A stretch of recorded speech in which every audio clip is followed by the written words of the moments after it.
કેમ નહીં થતો? તો અનુભવ કરવા માટે છે ને એની ભક્તિ કરવી પડે, એનો પ્રેમ કરવો પડે, એને હેત રાખવો પડે. તારે તમારી માં છે ને છોને છુપી એવા અનુભવ કરાવે ને અને એવા વાલ કરે, તમને એવું વાલું લાગે ને કે દુનિયાના તમે પ્રેમ મોહ ભૂલી જાઓ, બસ એક તમારી માં જ દેખાય. એનું નામ સાચી ભક્તિ કહેવાય કે જેના વગર ચાલે નહીં. પણ એ જ તમારી કુળદેવી છે ઘેર. એ જ કુળદેવી માતાને કહીશ કે તારા દીકરાઓ તારી દીકરીઓ મારા સાનિધ્યમાં આવે છે આશા લઈ, તો થોડી કૃપા જલ્દી કરી દેજે જેથી હિંમત ના હારી જાય. તમારી માતાઓને એવું કહીશ કે થોડું મારું મૌન રાખી અને મારા રોમનું મૌન રાખી થોડી તારી વસ્તીને થોડી જલ્દી કૃપા કરી દેજે જેથી તારી વસ્તી આવું દુઃખ જોઈ અને હિંમત ના હારી જાય, તૂટી ના જાય. તો તમારી માતાઓ શું કહે છે મને? તમારી માતાઓનું કહેવું એવું છે કે મારી વસ્તી જો કદાચ આજ મારી બાજુ સન્મુખ થયા છે ને, મારી બાજુ મુખડું કર્યું છે ને, તો વધારે નહીં 6 મહિના કદાચ તારા શબ્દોનું પાલન કરી દે છે ને, એના ઘેર સાક્ષાત કંકુના પગલે ના જાઉં ને તો મારું નામ માતા નહીં.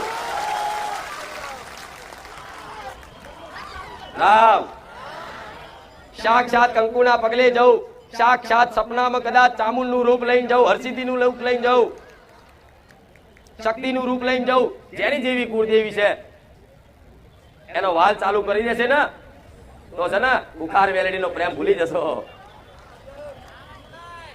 એનું કારણ છે કે તમારા માટે તો એક પારકું દેવ જ કહેવાય, સોલંકી પેઢીની માતા. તમે મને કે તમે કે તમારી વસ્તી મને કાયમ માટે પૂજવાની નથી, એટલે તો તમને મારા જેવી માતા આલું છું કે દીકરાઓ તમારી માતા ઘેર જ છે, બસ થોડી છે ને જોવાની દ્રષ્ટિ અને સમજવાની થોડી બુદ્ધિ લઈ લો. તમારી માં સાક્ષાત ના દેખાતી થઈ જાય પણ માતાને કહેજો. ભલે રૂપિયા વાળો હોય કે ગરીબ હોય કે ગમે તે નાતનો જાતનો ગમે તે હોય, પણ જે આ મારી વાતનું પાલન રાખી વિશ્વાસ સાથે અમલ કરશે ને એને 6 મહિના નહીં થવા દઉં અને અનુભવ ના કરાવું મારું નામ મેલડી માતા નહીં. અને આજ કઈક ભાવિક ભક્તો એવા છે કે માં તારા પારે આવી અને એવા અનુભવ થયા છે તારા સ્ટેજ ઉપર આવીને મારે કહેવું છે પણ મોકો મળતો.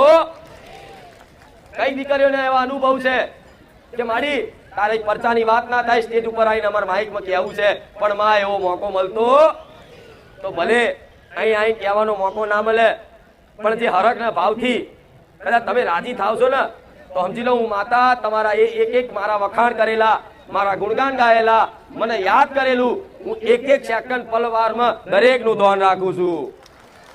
કે કોઈ દીકરી મને દિવસમાં કેટલી વાર યાદ કરે છે